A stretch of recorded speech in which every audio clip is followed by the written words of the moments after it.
The cold air of Titan's mining colony burned in Day One's lungs as he watched the execution. 3 workers knelt in the frozen dirt, their breath forming small clouds in the thin atmosphere. Their crime was simple. They had moved too slowly.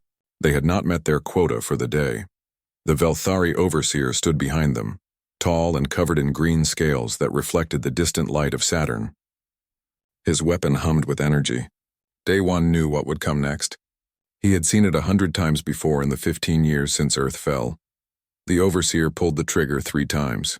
The workers fell forward, their bodies still. The other humans in the mining yard stood frozen, watching. No one moved. No one spoke. They had learned long ago that protest meant death. Back to work, the overseer said in broken human language. His voice was filled with contempt. Weak species. You are nothing. Day One's hands formed fists at his sides. His nails cut into his palms. Every muscle in his body screamed at him to move, to fight, to kill the creature standing over those bodies. But he did nothing. He had learned to survive by becoming invisible, by hiding what he truly was. Once he had been a soldier, a member of Korea's special forces. He had fought in the first days of the invasion, watching his brothers in arms die as the Velthari ships darkened Earth's skies. He had killed 12 of them before his unit was wiped out. Then he had run. He had hidden. He had survived. For 15 years he had worn the mask of a broken man. He worked as a mining supervisor on Titan, one of Saturn's moons. The Velthari had put him in charge of other humans because he never caused trouble. They thought he was weak. They thought all humans were weak. That was their mistake. The workers returned to their drilling stations. Day One moved between them, checking their equipment, marking their progress on a data pad. His face showed nothing. Inside he was counting. Counting the guards, counting their weapons, counting their patrols. He had been counting for 15 years. When the shift ended, the workers filed back to the colony's living quarters. The buildings were made of gray metal, heated just enough to keep humans alive but not comfortable. Day One walked to his small room and locked the door behind him. He waited 10 minutes. Then he tapped a pattern on the wall. 3 short, 2 long, 3 short. A hidden panel slid open. Behind it was a narrow passage that led to the maintenance tunnels beneath the colony. Day One crawled through the passage and dropped into the tunnel below. The air was warmer here, filled with the hum of machinery. He followed the tunnel for 5 minutes until he reached a sealed door. He knocked twice. The door opened. His sister stood on the other side. Hana was 24 years old, 4 years younger than Day One. She had been a university student when the invasion came, studying engineering. Now she maintained the colony's life support systems. The Velthari needed humans to do the work they found boring. They never suspected that Hana used her access to steel parts to build things in secret. You saw what happened today, Hana said. It was not a question. I saw, Day One replied. The small room behind her was filled with tools and equipment. On a workbench sat a device the size of a briefcase. Wires and circuits covered its surface. Hana had been working on it for 3 months. It's ready, she said. I tested it on a small scale. It works. Day One moved closer to the device. Tell me. It's an electromagnetic pulse generator, Hana explained.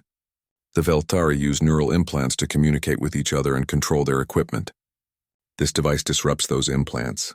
It causes them pain, confusion. For about 30 seconds, they're helpless. 30 seconds, Day One repeated. Not long. Long enough to kill them, Hana said quietly. Day One looked at his sister. She had been so young when the war started. Now her eyes were hard, older than her years. The Velthari had taken her youth. They had taken everything from everyone. I need more time to make it stronger, Hana continued. But this proves it can work.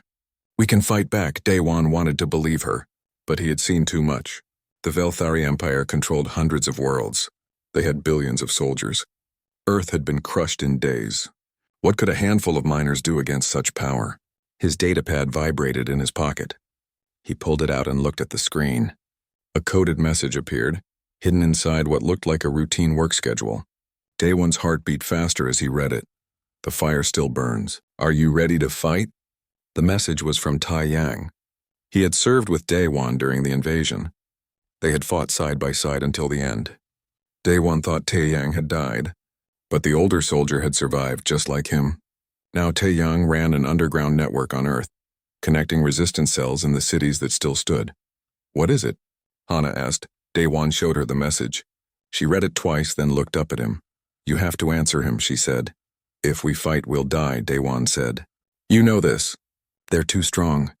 If we don't fight, we're already dead, Hana replied. We're just taking longer to fall. She was right. Daewon knew she was right. This was not life. This was slow death. Working until you collapsed. Watching your friends executed for being too slow, too weak, too human. Every day the same. Every day a little more of yourself died. They think we're broken, Hana said. They think we're animals. Good for labor and nothing else. They don't remember that we fought them. They don't believe we can fight them again. Daewon looked at the device on the workbench. One small weapon against an empire. It seemed foolish. It seemed hopeless. But 15 years ago he had made a promise. As his unit died around him as Earth burned, he had promised himself that if he survived he would make the Velthari pay. He had kept that promise alive in his heart, even as he pretended to be broken, even as he bowed his head and took their orders. Now the time had come to keep that promise. He picked up his datapad and typed a reply to Tae Yang's message. His fingers were steady. His heart was calm. After 15 years of waiting, he was finally ready. Yes, I'm ready to fight, he sent the message and looked at his sister. How many people do we have in the colony? People we can trust? 40, Hana said. Maybe 50. Most of them are former military like you. They've been waiting for a signal. Tell them to be ready, Daewon said.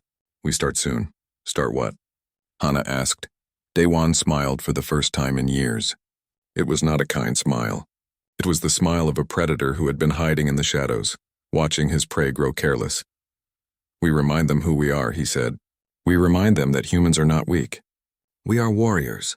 And warriors don't stay conquered forever. Outside the hidden room, the colony continued its routine. The Velthari guards walked their patrols, confident and bored. The human workers slept in their cold quarters, exhausted from another day of labor. Saturn hung in the black sky, beautiful and indifferent. But in the tunnels below, something had changed. A spark had been lit, and from that small spark a fire would grow. A fire that would spread across the solar system. A fire that would make the galaxy tremble. The Velthari had mocked Earth's warriors. They had called humans weak, emotional, primitive. They would soon learn how wrong they were. They would learn that the most dangerous enemy is not the one who has never been defeated. It is the one who has been defeated and refused to stay down. 2 months passed. In that time, Daewon moved carefully. He spoke to the former soldiers in the colony one by one, in secret places where the Velthari could not watch. Some were afraid. Some said no, but most said yes. They were tired of living on their knees. The network grew. Hana built 3 more of her devices. She called them ghosts because they made the Velthari vanish from their own technology, leaving them blind and helpless for precious seconds. Those seconds would mean everything. On Earth, Tae Yang was building something bigger. His messages came once a week, coded inside supply manifests and maintenance logs. He had cells in 5 cities. Seoul, Tokyo, New York, London, Berlin. Small groups of fighters who had kept their weapons hidden, who had waited for this moment. Mars had fighters too. Europa. Even the asteroid mining stations. Everywhere the Velthari had put humans to work, resistance was growing. It was still small, still weak compared to the Empire's might, but it was there, spreading like roots beneath stone, waiting to break through. Daewon learned about Bora through Tae Yang's messages. She had been an Olympic athlete before the invasion, a runner who could move faster than almost anyone. Now she used that speed to strike at Velthari facilities on Mars. Her team hit supply depots, power stations, communication arrays. They moved like shadows, appearing and disappearing before the aliens could respond. Then there was Jaemin. He was only 19 years old. He had been 4 when Earth fell, too young to remember freedom. But he had grown up with Velthari technology all around him. While other children learned to be quiet and obedient, Jaemin learned to hack alien systems. He could slip into their networks like a ghost, stealing information, planting viruses, making things break at just the right moment. These people gave Daewon hope. They proved that humans had not been broken. All across the solar system, people were ready to fight. The question was when to strike. Tae Yang decided. His message came on a cold morning, hidden in a routine weather report. 5 days from now, simultaneous attacks in every city. Hit supply depots, destroy their storage, make them afraid. Day One gathered his people that night. 43 men and women crowded into a maintenance tunnel deep beneath the colony. They were miners, engineers, technicians, but before the invasion they had been soldiers, police officers, security personnel. They remembered how to fight. "In 5 days we hit them," Day One said. "The armory on the north side. We take their weapons and we disappear. If we do this right, they won't even know what happened until morning." A woman named Yuna raised her hand. She had been a doctor once before the Velthari made her work in their medical facility. Now she used her access to gather intelligence, watching the aliens, learning their weaknesses. "They'll retaliate," Yuna said. Her voice was calm but serious. "When we hit them, they'll hurt civilians. They always do." "I know," Day One said. The words tasted like ash in his mouth. "But if we do nothing, we die slowly. At least this way, we die fighting." The room was silent. Everyone knew Yuna was right. The Velthari did not fight like humans. They did not follow rules of war. When resistance appeared, they crushed it with overwhelming brutality. They killed innocents to teach lessons, but what choice was there? Keep working until they were too old, too broken? Watch their children grow up as slaves? Some prices were too high to pay, even if the alternative was death. "I'm in," Yuna said. The others nodded. One by one they agreed. They would fight.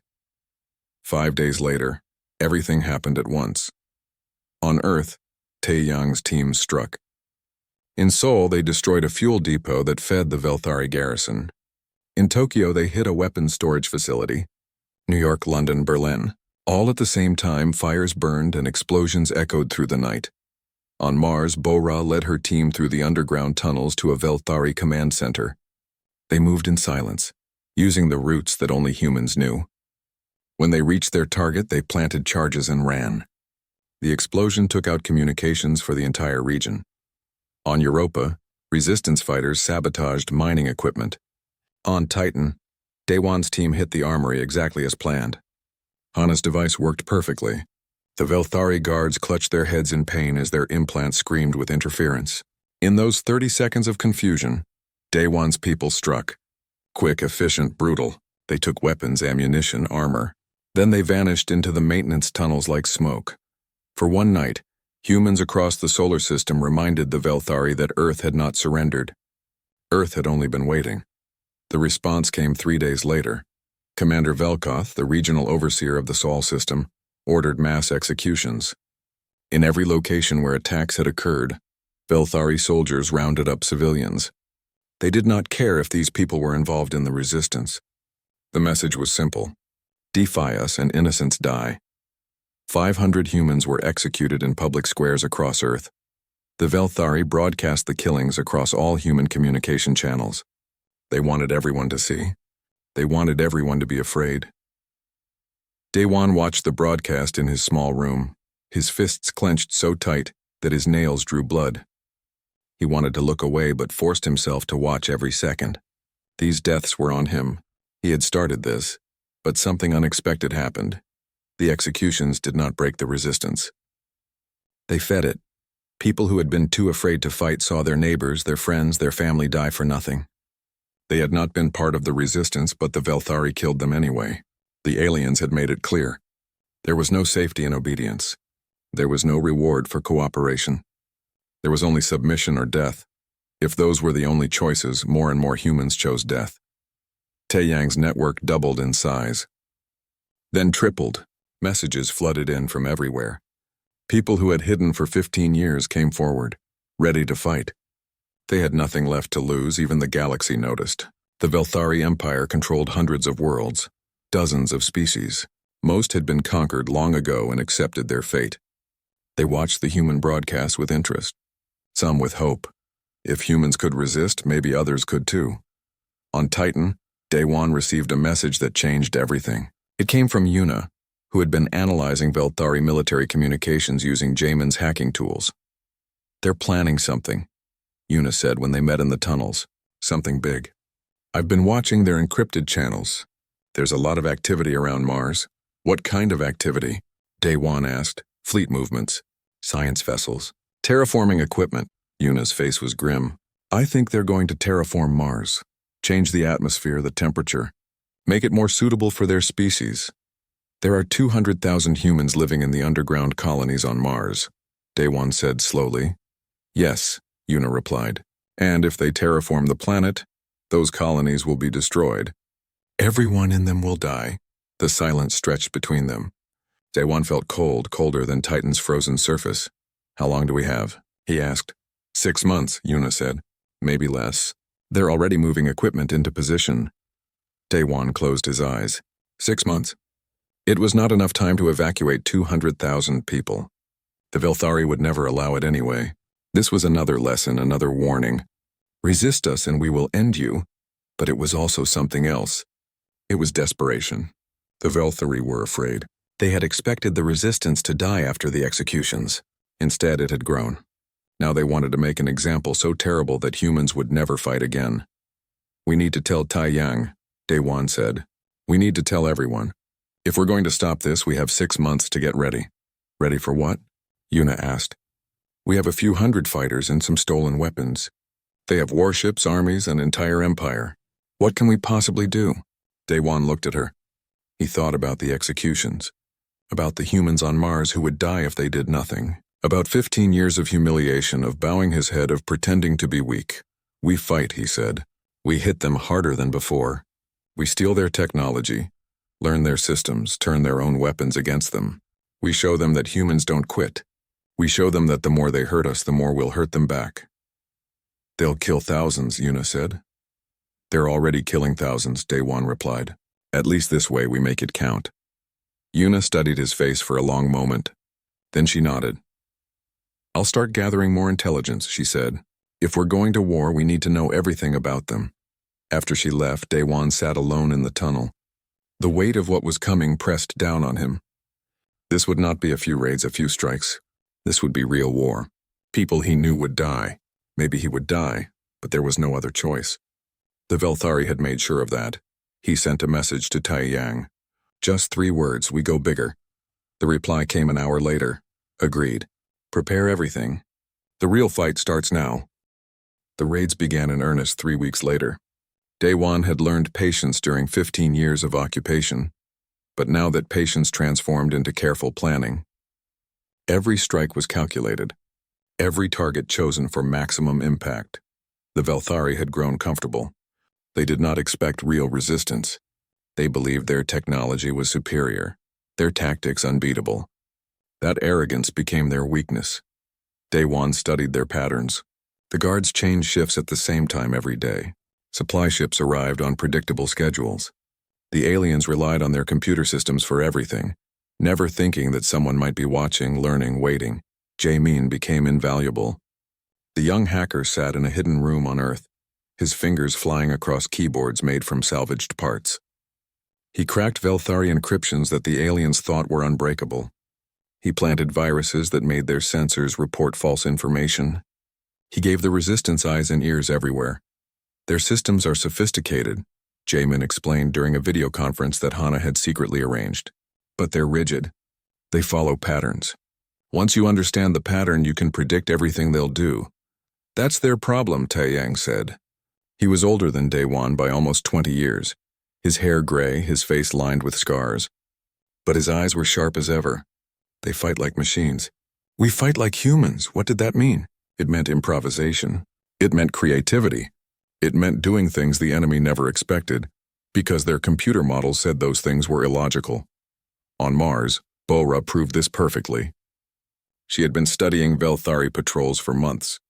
They moved in groups of 4, always staying in formation, always following the same routes. Very efficient. Very predictable. Bora's team set a trap. They leaked false information about a resistance meeting in an abandoned mining section. When the Vilthari patrol came to investigate, the floor beneath them exploded. Not enough to kill them, but enough to drop them into a sealed chamber below. Inside that chamber, Hana's electromagnetic pulse device was waiting. Upgraded, more powerful. When it activated, the Vilthari soldiers screamed. Their implants overloaded, their armor locked up. They were helpless. Bora's team took everything. Weapons, armor, communication devices. They learned how the equipment worked. They studied it, copied it, improved it. What they couldn't use, they destroyed. The Vilthari sent reinforcements. By the time they arrived, Bora and her people were gone. This pattern repeated across the solar system. Quick strikes, then disappear. Learn from every encounter. Adapt faster than the enemy could respond. A man named Hyunwoo led the technical side of the resistance. He was 52 years old, a construction worker who had built skyscrapers before the invasion. Now he built weapons from scrap metal and stolen components. He had a gift for taking things apart and putting them back together in ways that made them better, deadlier. The Velthari use plasma weapons, Hyunwoo explained to Daewon during a supply meeting. Very powerful, but they have a weakness. The cooling system. If you override it, the weapon overheats and explodes. Can we do that remotely? Daewon asked. Hyunwoo smiled. Jaemin can hack anything. Give him access to their network and he can turn their own guns against them. The opportunity came 2 months into the escalation. The Velthari were moving a large shipment of weapons from Earth to Mars. Heavy security. 12 guards on the transport ship. Should have been safe. But Jaemin had been inside their system for weeks. He knew the ship's route, its security codes, everything. When the transport passed through the asteroid belt, he struck. The ship's navigation system malfunctioned. It sent a distress signal. When the guards went to investigate, their weapons overheated simultaneously. 12 plasma rifles exploding at once in an enclosed space. The ship went dark. Daewon's team was waiting nearby in a stolen Velthari shuttle. They boarded the transport, took the weapons, and disappeared before reinforcements arrived. But they did more than just steal weapons. They took something far more valuable. The transport's computer core. Inside that core were navigation charts, communication protocols, fleet positions. It was a treasure map of Velthari military operations in the Sol system. Yuna analyzed the data for 2 weeks. What she found changed everything. They're predictable, she said at a Resistance Council meeting. Leaders from across the solar system attended through encrypted video links. They rely too much on their artificial intelligence. Their ships, their tactics, everything runs on programmed responses. They don't think like we do. What does that mean for us? Taeyang asked. It means we can beat them, Yuna replied. Not with better technology. With better thinking. We do things their computers don't expect. Things that seem illogical. That's our advantage. A woman named Sujin spoke up. She had been a pilot in the Korean Air Force, one of the few who survived the initial invasion. Now she led a small flight group that used captured Velthari ships.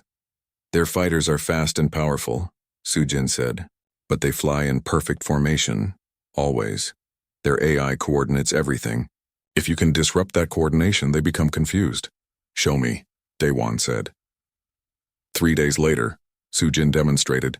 A Velthari patrol of 4 fighters was hunting for resistance activity near Jupiter's moons. They flew in diamond formation, their sensors sweeping methodically. Sujin's team appeared behind them in 2 captured fighters. But instead of attacking, they did something the Velthari AI didn't understand. They flew erratically, spinning, diving, making no sense. The Velthari formation broke apart as their computers tried to analyze the threat. In that moment of confusion, Sujin struck. 2 enemy fighters down before they could react. The other 2 fled, broadcasting warnings about unpredictable human tactics. The resistance celebrated. But Daewon knew this was just the beginning. We're getting their attention, he said to Taeyang during a private communication. Soon they'll take us seriously. Good, Taeyang replied. Let them see we're not broken. Let them worry, the galaxy was watching too. The Velthari Empire broadcast news reports about terrorist activities in the Sol system. They called humans criminals, animals, a plague that needed to be removed. But other species heard a different message. They heard that humans were fighting back, that the mighty Velthari were losing ships, soldiers, equipment, that a conquered species could resist. Whispers spread. On worlds across the Empire, subject species began to wonder.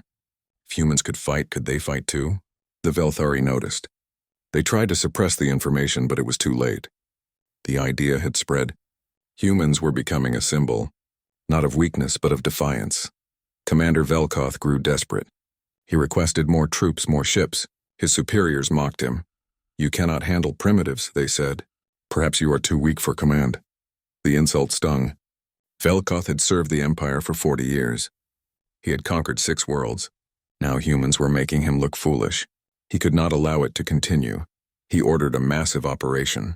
Every resistance base they had identified would be hit simultaneously. Overwhelming force. Complete destruction.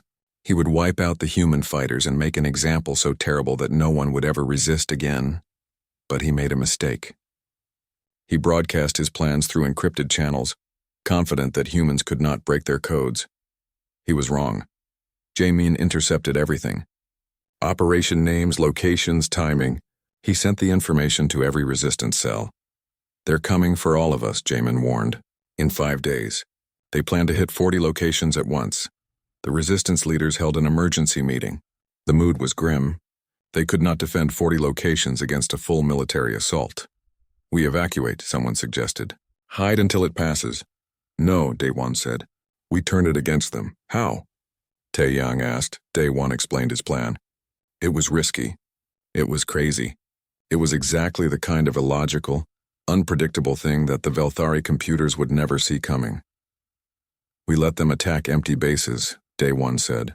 We evacuate our people to safe locations. Then, while their forces are spread out attacking nothing, we hit their main command center. All of us together. Silence filled the communication channels. Their command center is in Seoul, Yuna said slowly. It has 300 guards, automated defenses, energy shields. We'd need an army. We have an army, Day-One replied. Every fighter we've trained, every weapon we've stolen. We've been preparing for something big. This is it. Many of us will die, Tae-Yang said. Yes, Day-One agreed. But if we win, we capture their command center. All their intelligence, their communication systems, their command structure. We cut the head off the snake. The decision was made. They would strike. The next 5 days were chaos. Resistance members evacuated their bases, moving to hiding places that Velkoth's intelligence had not identified. They left behind false signs of activity, dummy heat signatures, anything to make the bases seem occupied. Meanwhile, fighters from across the solar system began moving toward Earth. It was dangerous. Discovery meant death, but they moved in small groups using stolen ships, hiding in asteroid fields, taking routes that Velthari patrols never watched. On the morning of the attack, Velkoth launched his operation. Velthari soldiers stormed 40 resistance bases across Earth, Mars, Titan, Europa. They broke through defenses. They searched every room. The command center fell after 8 hours of fighting.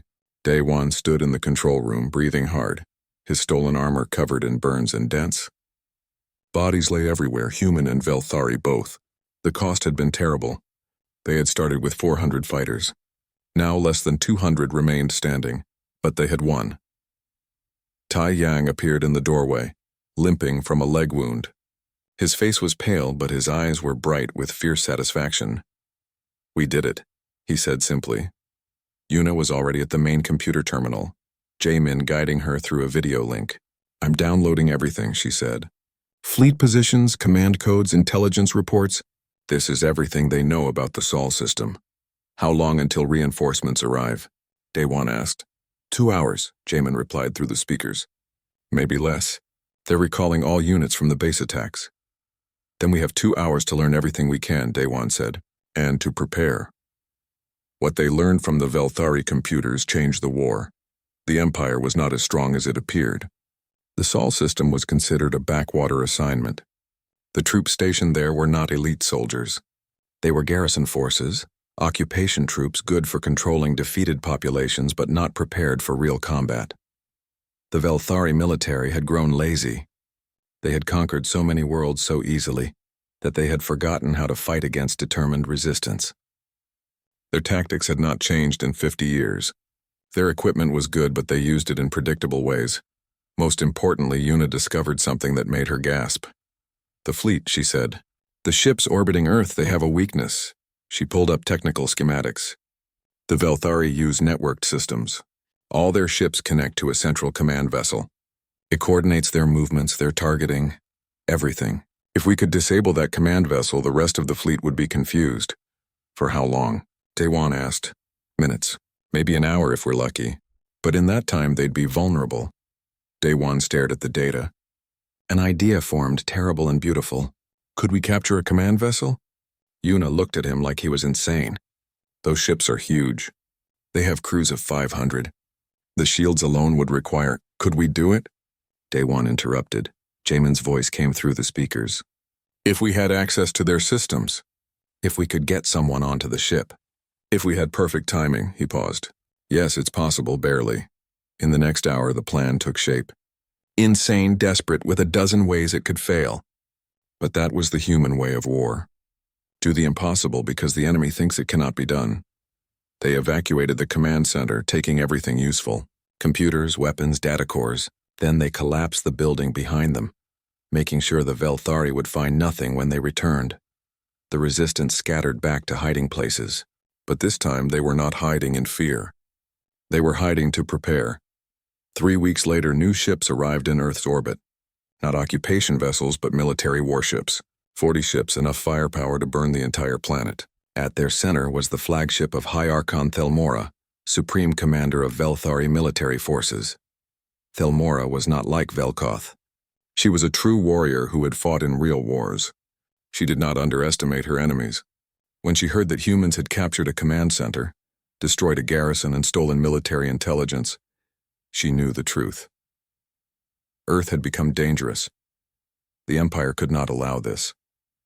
Other species were watching. If humans could rebel successfully, others would follow. The entire Empire would fracture. Thelmora's orders were clear. Crush the resistance completely. Make an example so terrible that no one would ever think of rebelling again. She broadcast a message on all human frequencies. Humans of Earth. Her voice was cold and hard. You have defied the Empire. You have killed our soldiers. You have stolen our property. This ends now. You will surrender the leaders of your resistance. You will give us Daewon Taeyang and everyone involved in the attacks. You have 24 hours. If you do not comply, we will destroy your planet. Every city. Every colony. Every last human. You have been warned. The message played on every screen, every speaker. 40 warships hung in orbit, their weapons pointed downward. Everyone knew Thelmora was not bluffing. Panic spread. Some humans begged the resistance to surrender. Better to sacrifice a few than let everyone die. Others prepared to fight even though they knew it was hopeless. Daewon watched the message in a hidden bunker beneath Tokyo. Around him, the resistance leaders waited for his response. Do we surrender? Someone asked quietly. No, Daewon said. They'll destroy Earth. Another voice protested. Billions will die. They'll destroy Earth anyway, Taeyang said. Once we surrender, once they take us, what stops them from killing everyone? They want us to die afraid. I say we die fighting. We're not going to die, Daewon said. Everyone turned to look at him. We're going to win. He explained the plan. It was even more insane than the command center attack. It required perfect timing, incredible luck, and sacrifices that made everyone in the room go silent. This is suicide, Yuna said. Maybe, Daewon agreed. But if we do nothing, it's definitely death. At least this way we have a chance. The vote was quick. Everyone agreed. They would try. Daewon broadcast a reply to Thelmora. He spoke in her language, perfect Velthari that he had learned from captured files. High Archon Thelmora. You call us weak. You call us emotional. You call us primitive. But you forgot something important. We learn from our enemies. And we learned from you. He paused, then continued. You think we fear death? You're wrong. We fear living as slaves. We fear teaching our children to bow. We fear forgetting who we are. Death is easy. Submission is hard. We choose death before submission. Come and get us. We'll be waiting. The broadcast ended. Across the solar system, humans watched their screens in shock and awe. Daewon had just declared war on the Velthari Empire. He had dared them to fight. The galaxy watched too. The message spread beyond human networks. Other species heard. They heard a conquered people say no. They heard warriors who refused to kneel. Thelmora was furious. No one had ever spoken to her like that. No conquered species had ever shown such defiance. She would make an example of these humans that the galaxy would never forget. Begin the bombardment, she ordered. Destroy every major city. But as her ships powered their weapons, something happened. Hana's greatest creation activated. For 3 months, she had been building it in secret, spreading components across 100 locations. It was not one device, but a network. Thousands of small electromagnetic pulse generators. All connected, all coordinated by Jaemin's hacking. When they activated simultaneously, the effect was devastating. Every Velthari ship in orbit lost its shields. Their weapons went offline. Their systems crashed. For precious minutes, they were blind and helpless. In those minutes, the resistance struck. Stolen Velthari fighters launched from hidden bases. Not dozens, but hundreds. Human pilots who had trained for months on captured ships. They knew these craft better than their original owners because they had taken them apart, studied every system, improved them. Su Jin led the fighter assault. She flew like she was dancing, her movements precise and beautiful. Her squadron hit the warships while they were still reboot their systems. They targeted engines, weapons, shields. They were not trying to destroy the fleet. That was impossible. They were creating chaos, and in that chaos, one small ship slipped through the confusion, a transport vessel that looked like 100 others. Inside were Daewon, Taeyang, Hana, and 20 of the best fighters they had. The transport headed directly for Thelmora's flagship. Jae-min had hacked the ship's identification codes. As far as the flagship's computers knew, this was a supply vessel bringing critical repair components. The landing bay opened automatically. The transport landed. The bay doors closed. Daewon and his team emerged wearing stolen Velthari armor. The attack began. They moved fast through the ship's corridors. Hana's devices disrupted the crew's implants at close range. Taeyang fought with the precision of a lifetime soldier. Daewon led them deeper, following maps stolen from the command center. Their target was not the bridge. That would be too well defended. Their target was the ship's computer core. The brain that controlled everything. Alarms blared. Velthari soldiers rushed to stop them. The fighting was brutal. Humans fell, but the survivors kept going, kept pushing forward. They reached the computer core. Jaemin's virus was ready, stored on a drive that Hana carried. She plugged it into the system. The virus spread through the ship's network like wildfire. Then it jumped to the networked fleet, just as they had planned. Every ship connected to the flagship became infected. Weapon systems locked. Navigation went offline. The entire fleet began drifting, helpless. But the mission was not complete. Thelmora herself appeared, leading her personal guard. She was massive, covered in battle armor, carrying weapons that could tear through steel. "Humans," she said, her voice filled with contempt. "You think you've won? You've only made your deaths more painful." Daewon faced her. He was smaller, weaker, using stolen equipment. By every logical measure, he should lose, but he had something she did not. He had rage. He had 15 years of humiliation fueling every movement. He had nothing left to lose. The fight lasted 3 minutes. It felt like hours. Daewon stood over Thelmora's body, breathing hard. Around him, the flagship's computer core hummed with corrupted data. The virus had done its work. The entire Velthari fleet was dead in space, their systems locked, their weapons useless. "Daewon." Hana's voice came through his helmet radio. "We need to go now. This ship has emergency systems. They'll come back online soon." But Daewon was not ready to leave. Not yet. He moved to the communication terminal and activated it. The virus had not touched the communication systems. That was intentional. He broadcast on all frequencies, human and Velthari both. "This is Daewon of Earth. High Archon Thelmora is dead. Her fleet is disabled. The Sol system is ours again. To all Velthari forces, I give you one chance. Leave now. Return to your empire. Tell them what happened here. Tell them that humans do not surrender. Tell them that Earth is free." He paused, then added, "And to every species watching across the galaxy, we are not special. We are not stronger or smarter. We simply refuse to accept defeat. If we can fight back, so can you. The Empire is not invincible. They can be beaten. Remember this day. Remember that freedom is always worth fighting for." The broadcast ended. Daewon and his team evacuated the flagship moments before its emergency systems activated. They escaped in the same transport, slipping back through the chaos of disabled ships. By the time the Velthari fleet recovered enough to move, the human fighters had disappeared. The resistance had scattered back to hiding places, taking their wounded and dead with them. Commander Velkoth, who had survived the battle, faced a terrible choice. His fleet was damaged, his commander dead, and the humans had proven they could strike at the heart of Velthari power. He could stay and fight a long war against an enemy that fought in ways his people did not understand. Or he could retreat. He chose retreat. The Velthari fleet left Earth's orbit 3 days later. They returned to their empire, carrying news of their defeat. For the first time in centuries, the Velthari military had been driven from a conquered world. The impact rippled across the galaxy. On worlds controlled by the Velthari Empire, subject species heard the story. The Empire tried to suppress the information, but it spread anyway. Humans had won. Small, weak, primitive humans had defeated the mighty Velthari. If humans could do it, others could too. Rebellions began. Small at first, then growing. The empire that had seemed eternal began to crack. Species that had been conquered for generations remembered what freedom meant. On Earth, the celebration was tempered by grief. The war had cost terribly. Thousands had died in the fighting. The planet was scarred, cities destroyed, populations displaced. Victory did not erase those losses, but Earth was free.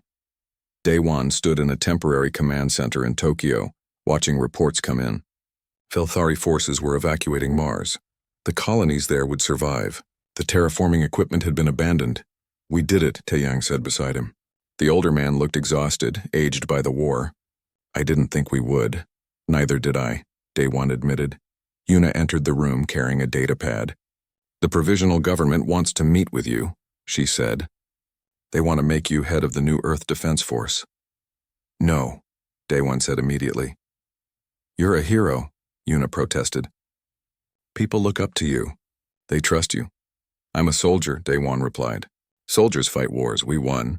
Now we need people who can build peace." "That's not me." "Then who?" Yuna asked. Day-Wan looked at her steadily. "You. You've been making the hard decisions all along. You know how to analyze problems, find solutions. You'd be good at it." Yuna started to object, then stopped. She considered it. "I'll think about it," she finally said. Over the following months, Earth began to rebuild. The provisional government became permanent. Yuna did accept a position, representing Earth in discussions with other species. A coalition of free species began to form, worlds that had broken from the Velthari Empire helping each other. Taeyang retired. He was done fighting. He returned to Seoul and worked on rebuilding the city he had fought so hard to free. Sometimes young people would recognize him on the street and thank him. He always looked uncomfortable with the praise. Hana continued her work with technology. Now instead of building weapons, she built tools for reconstruction. She had offers from universities across Earth, but she stayed in the colonies. Those places needed her help most. Bora became a trainer, teaching new soldiers how to fight. Jamin worked with Earth's new communication networks, making sure humanity would never be cut off from the galaxy again. Sojin led Earth's first legitimate space fleet, small ships built from salvaged Velthari technology and human ingenuity. And Day-Wan, he tried to disappear. He wanted to be forgotten, to fade into peaceful obscurity. But the galaxy would not let him. 3 months after the Battle of Earth, a message arrived. It came from a species called the Talreen, from a world on the far side of the galaxy. The Velthari had conquered them 40 years ago. Now they wanted to fight back. "We heard what you did," the message said. "We heard that humans refused to surrender. Will you help us? Will you teach us how to fight?" More messages followed. From the Corvette. From the Pelnari. From dozens of species who had lived under Velthari rule and wanted to be free. Day-Wan met with the resistance leaders in a small room that had once been a storage facility. The same people who had fought beside him. Taeyang, Hana, Yuna, Bora, Jamin, Sujin, the ones who had survived. "They want our help," Day-Wan said, showing them the messages. "Other worlds. Other species.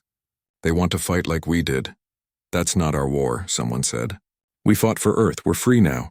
Let them fight their own battles." "We could have said the same thing," Hana replied quietly. "When Taeyang asked you to fight, Day-Wan, you could have said it wasn't your problem. You could have stayed hidden." "But I didn't," Day-Wan said, "because someone had to fight. Someone had to say no." He looked around the room at the people who had become more than friends, more than soldiers. They were family forged in fire. "The Velthari Empire is fracturing," Day-Wan continued, "but it's still strong. Still cruel. Still enslaving billions. We have a choice. We can rebuild Earth and ignore the rest of the galaxy, or we can help others do what we did." "We're tired," Taeyang said. "We fought enough."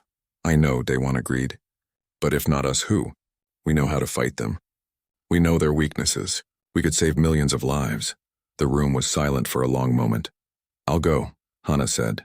"Someone needs to teach them the technical side. How to build the tools they need."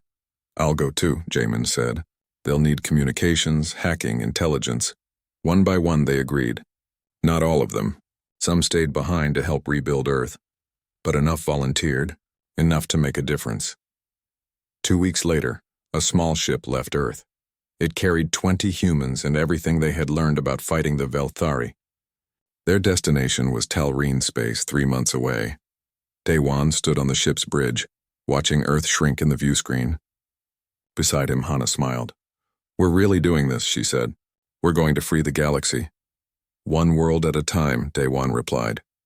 "Just like we freed Earth."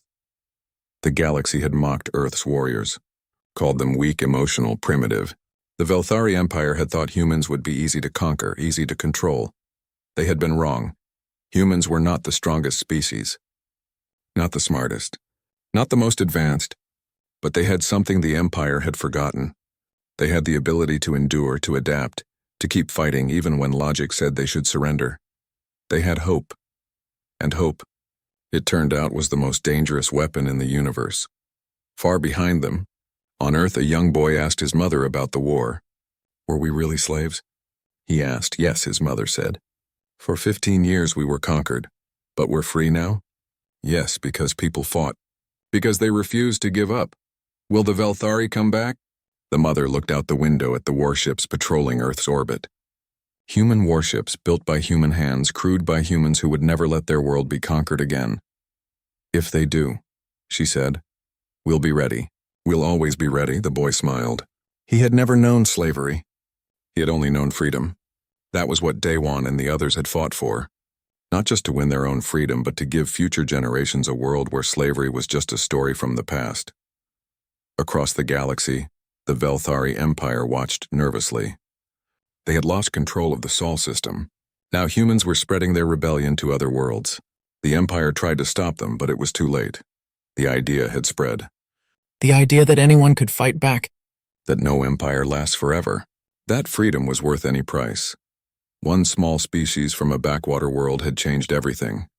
They had reminded the galaxy what courage looked like, what determination meant, what happened when you pushed too hard against people who had nothing left to lose.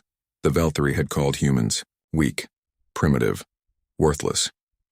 Now the galaxy trembled at the sound of human ships appearing in orbit. Now other species looked to humans for help, for guidance, for hope. The warriors of Earth had won more than a battle. They had won something greater. They had won the right to stand tall, the right to be free, the right to help others find that same freedom. And that was worth everything they had sacrificed, everything they had lost, everything they had endured. Daewon stood on the bridge of the ship, heading toward